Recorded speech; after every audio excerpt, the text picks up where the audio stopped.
श्री पांडुरंगाचं अतिशय मनमोहन रूप पाहिलं आणि त्यांच्या अंतःकरणाला जे समाधान वाटलं ते सखीला सांगतायत, साजणीला सांगतायत.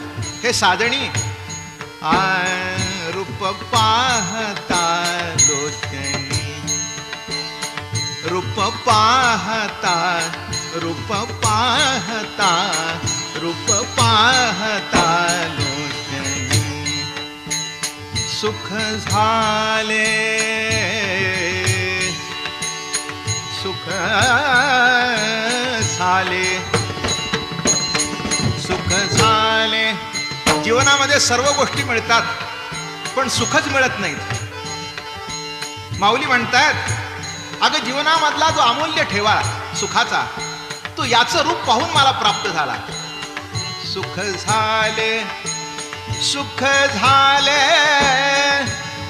सुख